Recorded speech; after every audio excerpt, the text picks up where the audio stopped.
Hello, Person of Interest fans! If you are like me and have waited a long time to binge-watch the Person of Interest, this lovely show about an AI trying to take over the world, then you are in luck because a lot of episodes and a lot of action and a lot of confusing things in this show. This will serve as your guide through the second half of the season of Person of Interest Season 4. So let's get ready to binge!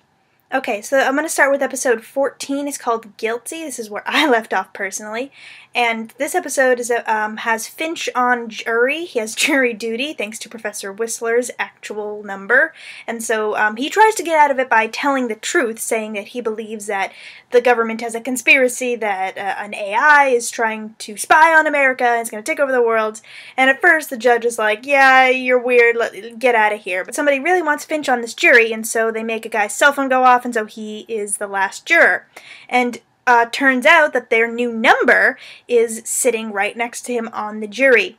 And Reese's ex-partner is actually the one helping him out with this case, Zoe Morgan, if you remember. She trains Finch in trying to sway the jury in the opposite direction that whoever is fixing this jury through this new number is trying to do. So they have originally think that it's, the defendant who's trying to get himself off, and so he's like, oh no, he's totally guilty. But then when Finch brings this up, the woman is like, oh yes, he is totally guilty. And so they realize that whoever is fixing this trial is actually the person who did it and is trying to get this guy convicted as a scapegoat. Finch, using his wonderful powers of persuasion and insight into the human condition based on his experience, he talks the woman off the ledge, who is a retired teacher, that her life is just meaningless and she's just doing things for the sake of other people, and her life is just taking instructions from a higher power, which it really was. At least Reese was there using flashes of a laser in Morse code, and Finch was,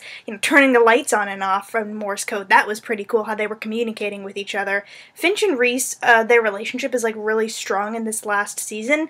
It may be that, they've lost Carter and they've lost Shaw, and they're kind of down to their own. It's just the two of them, because Root is kind of AWOL at some points, but their relationship and their friendship is really emphasized.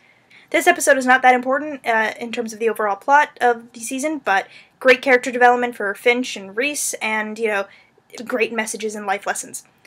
So episode 15 is called Q&A. Reese is working as a security guard at a software company because their new number is a coder who works at this company, and they're working on a thing. It's kind of like Siri, but it's called Val. And, if you ask it a question, it'll go through 1,000 answers and spit them out to you. So their new number has this case, a guy named Zimmerman who, he was asking for the line of a suicide hotline, and so she kind of thought that there was a problem because when Val gave him suggestions, it wasn't the number of a suicide hotline to try to help him, it was things about preparing for his death and life after his death, and so it was kind of like Val was egging him on to kill himself, which is not very good, but apparently it was a conspiracy from inside the company to, sell products or something with ad space, and apparently it went up if, people killed themselves or whatever. Important part of this is the president of this company had a meeting with Greer, who is the leader of Samaritan. Also, we get another flashback character. If you guys remember Claire, who was the Nautilus winner, which was episode 2 of this season, with the Nautilus competition, she contacts Harold, and at first we think that she's kind of figured out that Samaritan is bad and she needs Harold to help him get out of this. And, she gives him a flash drive, tries to get it to put in her computer because, she has the secret files of Samaritan. But it turns out it was a trick. She takes him captive and brings him to this charter school that Samaritan has started, with all these new improvements to help society and help these kids get a better future and blah, blah, blah, blah. And at first, oh, this is so good, all we have to do is follow Samaritan's lead and it will be a better future. And Harold's like, I don't think so. So apparently he kind of gets captured by Samaritan at this point, but then Root comes out of nowhere and rescues him. Yay! So that happened. Moving on to episode 16, and episode 16 is called Blunt, and we meet this girl called Harper. She is this black woman, she is a scammer, and she's a drifter. She's posing as this college student who's working at a Miracle Marijuana station, whatever, and she steals some money from the place, which is actually supposed to go to a Mexican cartel. But things got even more real when Brotherhood showed up, and Dominic's there, and he's like, that's actually my money, and I run the Mexican cartel, and you stole money from me. And so Dominic goes after Harper. So obviously Reese and Fusco handcuff her and take her to their hideout to keep her safe.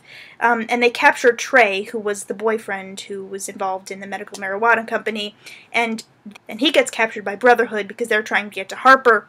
So they do this awesome roof rescue, and then the police shows up with Fusco, and the Mexican cartel guys get captured, but Brotherhood is, all free because they technically did not do anything wrong, because their guns were all legal, whatever. And so Root gets orders from the machine to make a recruiting app. That's what Root's doing in this episode. She's talking to a coding company, and she finds Caleb. Now, Caleb was a really smart coder that Harold met in Season 2 when he was pretending to be a professor because he was the number.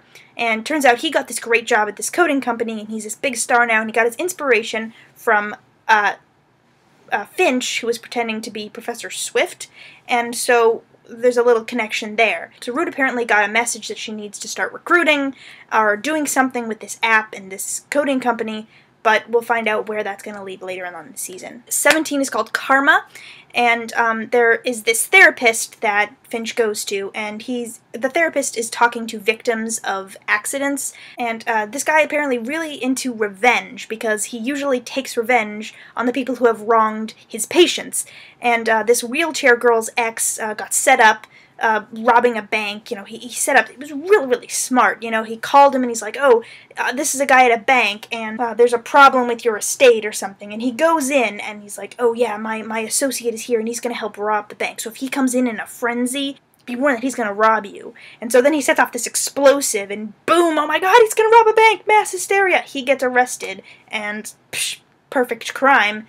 Thank you for dumping me and putting me in a wheelchair. That's your comeuppance.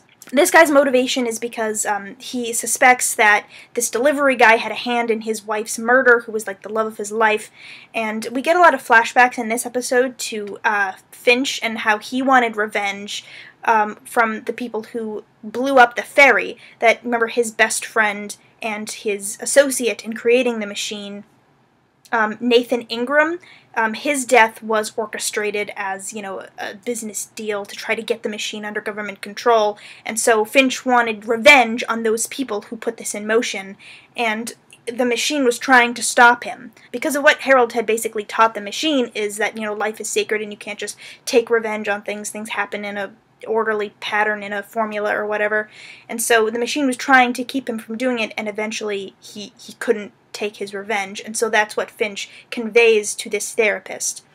Speaking of therapy, Reese has also been in therapy these past few episodes, and he's really opening up to Iris, and this is getting really personal, and we're talking about, like, a guy who does not show any emotion, any facial expression at all, but Reese starts opening up to her, which is a sign of a little romance going on. Moving on to episode 18, called Skip. Finch tries to finish his plan that he set up when he went to Shanghai earlier on in the season. He met a woman at a coding convention or something, and she works apparently for Samaritan, and she had been developing this program that is going to go online via Samaritan, and Finch had planted a dormant virus in her computer the last time he saw her in Shanghai, and now he wants to complete his plan by activating it, and therefore corrupting Samaritan with a virus. Now, he does this when he's going on a date with her, so as we know from the previous episode, they kind of got a little romance going, but we know this is all Harold's plan.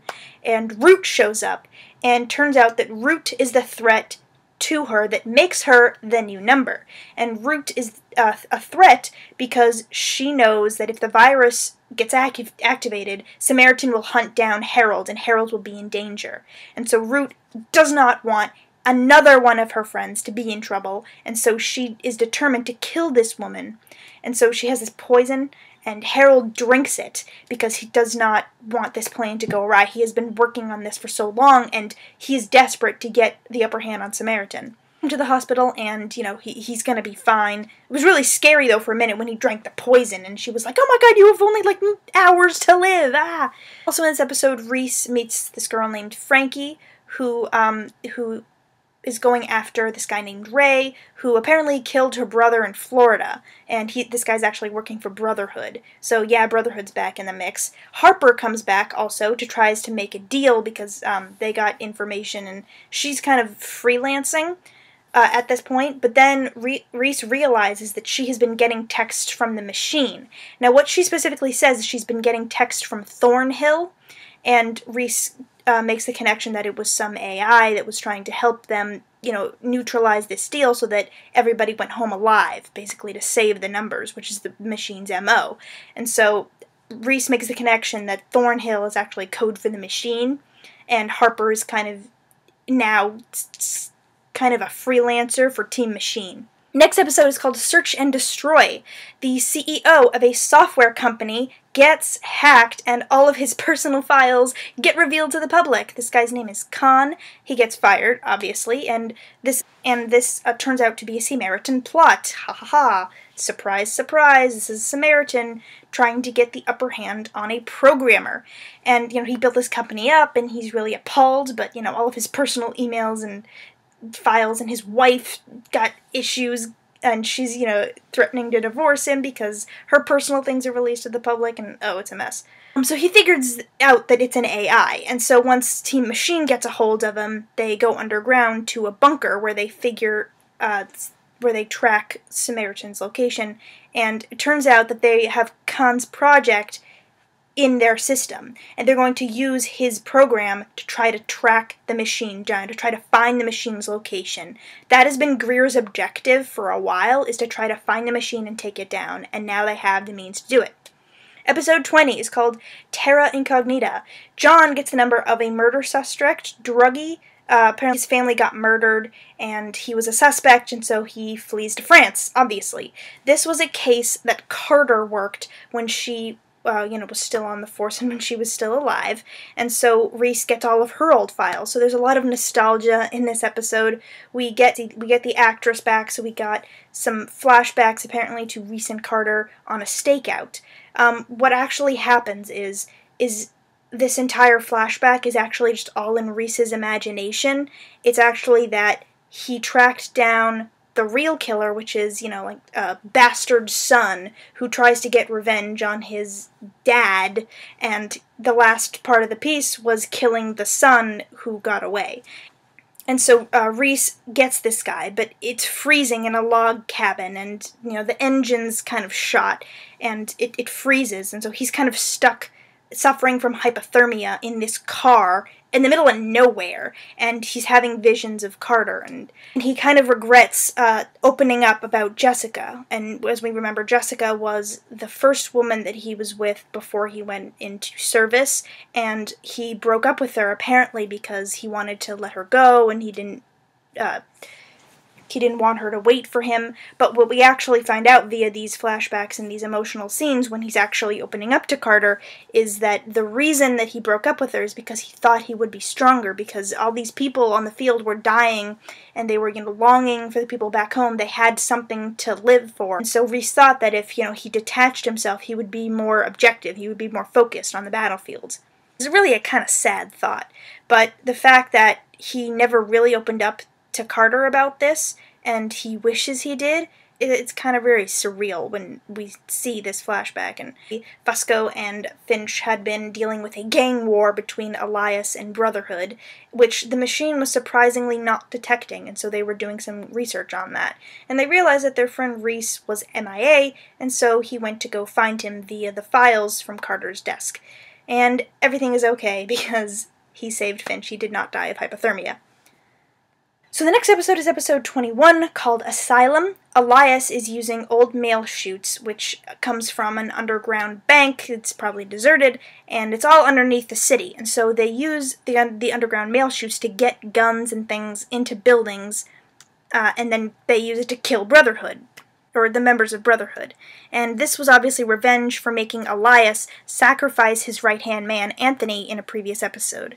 And so he left a canister for the machine team and Brotherhood to find, so they would figure out how he was doing it.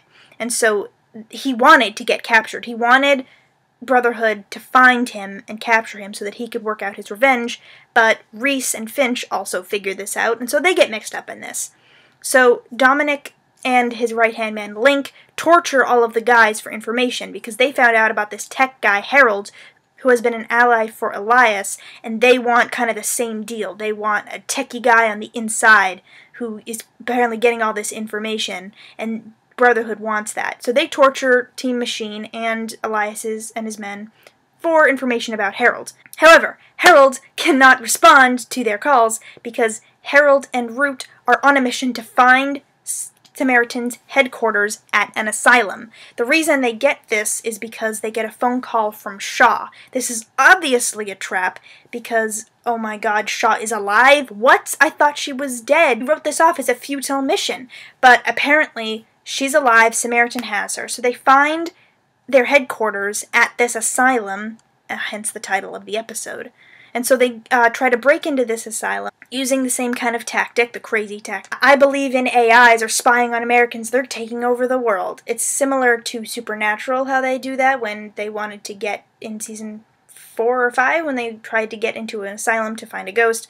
They were like, oh yeah, the devil is rising, and I broke him out, and all the 66 seals of Lucifer, and ghosts and everything, and so they get admitted to the asylum, and that's how Root and Finch get into the asylum also. It's a pretty funny trope. It's awesome. So anyway, they get there, and they find that it's the headquarters. Now, Root gets captured, and they want to find the location of the machine via Root's cochlear implant. So they're threatening to, like, rip it out of her, which will probably cause her really bad brain damage. Now, Root begs the machine not to, but Greer and Samaritan are offering a deal that they will let its human agents go if the machine tells its location. And so Greer says that, everybody is irrelevant. I'm irrelevant. In terms of the AI and the greater good, all of the human agents are irrelevant, which is exactly the opposite of what Finch has been teaching the machine, is that people are important, people are relevant. But in this situation, greater good, the machine is the only thing standing against Samaritan going full global and taking over. So Root is begging, don't give up its location, let me die. But the machine, which does care for its human agents, agrees to give its location up, and as long as Samaritan lets its agents go. So, meanwhile, Control, the lovely lady who works for the government and who has been in charge of the relevant side of the machine, and now Samaritan, she is interrogating the Samaritan leader / spy in the government, and she finds that they are planning, or Samaritan is planning, a huge incident called the Correction that's going to happen on May 6th, which, by the way, is like a day before the finale, so that's pretty cool. So now we get to the finale. This episode is 22, and it's called Yahweh. So the machine is dying because Samaritan has found it, and it's getting weaker. However, the machine is still able to help Reese get out of the Brotherhood capture. So going back to the revenge that Elias was planning, he, sends a fake message that Link is the spy in Brotherhood, who is Dominic's right-hand man, and so Dominic kills him on the spot, shots to the chest, goodbye. Turns out it was false. It was just all Elias, because he wanted revenge. So he's like, yeah, how does that feel to have caused your best friend and right-hand man's death? So anyway, the machine gets Reese out of there. Harper let Fusco go because she got the message from the machine, and John gets the instructions from the machine and where to shoot them and at what clock angle to shoot them. It's pretty cool. Fusco arrests Dominic, which is very satisfying. However, it turns out that at the end of the episode, both get killed by the Correction on May 6th, and the Correction is just, agents shooting people with a gun, apparently. Earlier in an episode, we learned that Harper was getting texts from Thornhill. Thornhill was this electrical company. Turns out it was the machine dividing itself via the installed boxes on cable wires and cable poles, so that it uses up the free space in the electrical wiring all throughout the city, and its main headquarters were in residential Brooklyn. So Finch and Root go on these crazy missions getting ice and computer chips and 12 laptops and night vision goggles with a self-recharging battery. And we got Caleb's repression algorithm, who is the coder who Root met earlier via the programming company that she was trying to get the app in. Turns out that Caleb remembered Professor Swift, aka Finch, and he gave the repression algorithm and released several other computer chips. And so they got everything they need. So they go to Brooklyn and they learn that Thornhill has been setting up these boxes so that the machine can take up the space. Now, however, Samaritan has been taking the internet down all throughout the country, and it's finally started to reach New York. And so now, with all the blackouts that are happening, the machine is literally dying. So what Team Machine has to do in Brooklyn is compress the machine through the laptops into the computer chips inside of a briefcase, and then from there, Harold can possibly rebuild it. But we need to compress it into most basic codes so that it still survives. So Samaritan agents track them down. They got guns shooting at them outside this house. And John goes outside and emits a smoke bomb. And the machine is still in his ear telling him where to shoot, at what angle and when. Because the machine can still have that, overarching look. And even with the smoke bomb, the machine can see. And it worked. The basic codes are in the briefcase and hopefully it can be rebuilt. However, as of now, the machine is down. Samaritan has its power. It has killed both Elias and Dominic. We have to wait until the fall premiere to see what will happen to the machine, to Shaw, and what Samaritan has in store.